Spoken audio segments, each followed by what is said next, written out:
In both cases, those negotiations revolving around illegal immigration and the flow of fentanyl into the U.S., two topics President Trump campaigned heavily on. And while the news of this pause is certainly welcome, it's important to know it's just that, a pause, no finalized long-term deal. As that uncertainty that we mentioned off the top, something business owners and consumers are continuing to track.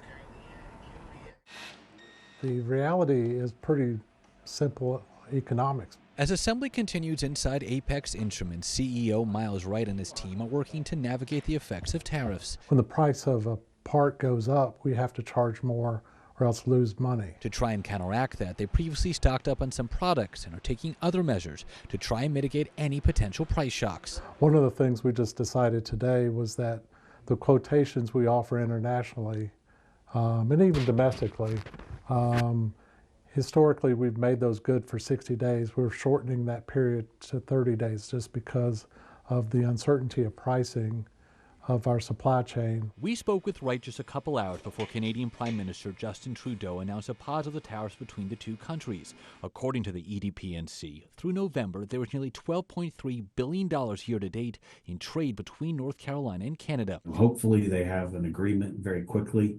I think both sides want an agreement very quickly, and hopefully this doesn't materialize, because as you can see, the volume of the trade between U.S. and Canada, or North Carolina and Canada, North Carolina and Mexico, it's big. It's a lot. That was the case with Mexico, the state's second largest import market and third largest export market, when leaders of both countries announced a 30-day pause in the implementation of tariffs as a more formal deal is negotiated. Jonathan Suit, president of Advanced Superabrasives Incorporated, based in Mars Hill, acknowledges his business will likely be affected if the tariffs remain, but is hopeful in the long run it will lead to more robust partnerships between the U.S. and international trade partners. I think the end game would be a stronger relationship with our allies, a better trading relations, less regulations. I think that's what free trade agreements bring you.